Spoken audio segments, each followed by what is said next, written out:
Good morning students. मैं आपका physics teacher Mukesh Kumar. आज मैं क्लास 9th की साइंस की ब्रांच फिजिक्स का फर्स्ट चैप्टर मोशन के बारे में बच्चों आपको मैं जानकारी दूंगा। Definition of motion. Definition of motion means motion की परिभाषा है। मोशन की परिभाषा, इसकी जो डिफिनेशन है, the changing of position of an object with respect to time is called motion.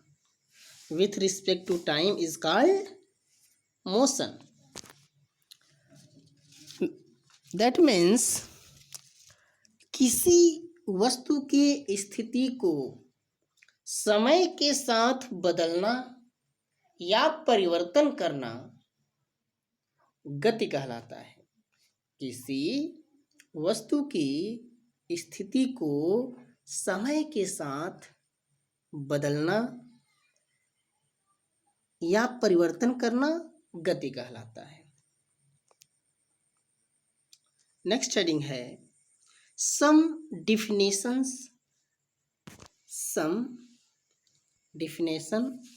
Related to motion. बच्चों, जो मोशन से रिलेटेड जो डिफिनेशन है उसकी फर्स्ट हेडिंग है डिस्टेंस। डिस्टेंस मीन्स दूरी। इसकी डिफिनेशन है the length of actual path covered by a body in a time interval is called distance. That means समय अंतराल में किसी निकाय द्वारा तय की गई वास्तविक पथ की लंबाई को दूरी कहते हैं। समय अंतराल में किसी निकाय द्वारा तय की गई वास्तविक पथ की लंबाई को दूरी कहते हैं, डिस्टेंस कहते हैं। बच्चों, distance is the scalar quantity. Distance जो है वह अदिश राशि है। बच्चों, स्केलर जो क्वांटिटी है ये क्वांटिटी ऑफ फिजिक्स में आती है। ये दो प्रकार की होती है। इसके बारे में हम डिटेल से जानकारी जो है नेक्स्ट वीडियो में देंगे। अंडरस्टैंड? बस be understand now, distance is a scalar quantity. Next heading है बच्चों डिस्प्लेसमेंट। नेक्स्ट हेडिंग क्या है? डिस्प्लेसमेंट मीन्स विस्थापन। इसकी डिफिनेशन है the minimum distance covered between final and initial position of a moving body is called displacement.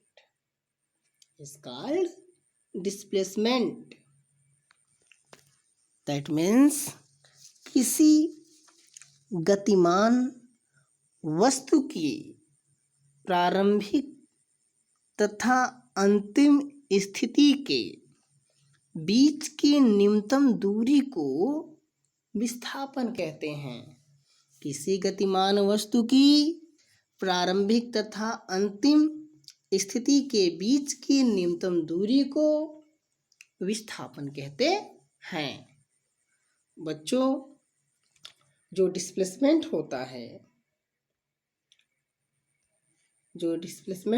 है displacement is vector quantity. Vector quantity बच्चों, जो डिस्प्लेसमेंट होता है उस क्वांटिटी कैसी होती है? वेक्टर। वेक्टर मीन्स सदिश राशि। अंडरस्टैंड बच्चों? जो नेक्स्ट हेडिंग है माय डियर स्टूडेंट्स, जो नेक्स्ट हेडिंग है वह है difference between distance and displacement. बच्चों, डिस्टेंस और डिस्प्लेसमेंट में क्या अंतर है? Now we understand. डिस्टेंस की जो distance has only magnitude. Distance has only magnitude. Distance के पास केवल परिमाण होता है, बट डिस्प्लेसमेंट है मैग्नीट्यूड एंड डायरेक्शन। डिस्प्लेसमेंट के पास मैग्नीट्यूड एंड डायरेक्शन दोनों होते हैं। डिस्प्लेसमेंट के पास मैग्नीट्यूड एंड डायरेक्शन दोनों होते हैं। जैसे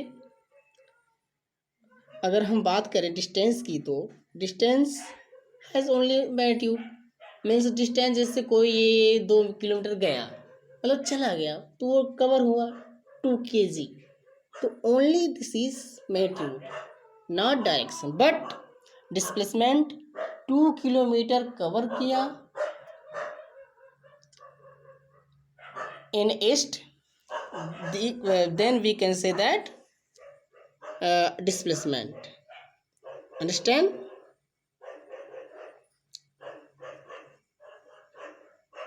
नेक्स्ट पॉइंट है डिस्टेंस में, डिस्टेंस इज स्केलर क्वांटिटी। जैसा कि मैंने अभी बताया,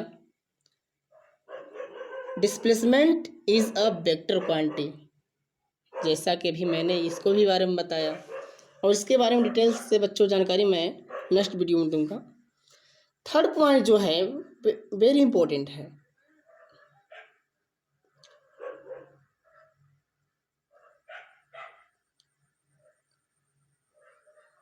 डिस्टेंस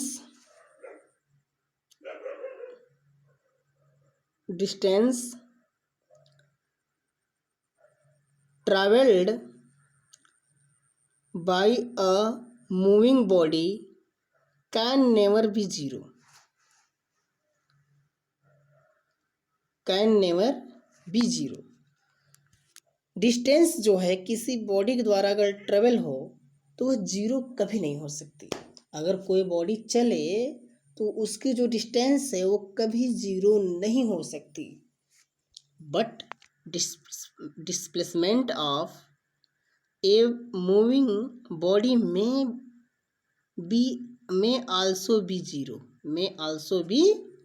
zero, लेकिन बट जो डिस्प्लेसमेंट है वह किसी बॉडी के मूविंग होने के पश्चात, चलने के बाद, ट्रेवल करने के बाद वो जीरो हो सकती है। जैसे एग्जाम्पल दैट, अगर मैंने बॉल को अगर मैं बॉल को किसी सरफेस से फेंका, वो तुरंत मेरे पास है, यानी जहाँ से वो ऑब्जेक्ट गई उसी स्थान पर कवर कर गई, तो that means displacement is we can say that zero, क्योंकि जहाँ से बॉडी गई वहीं आ गई।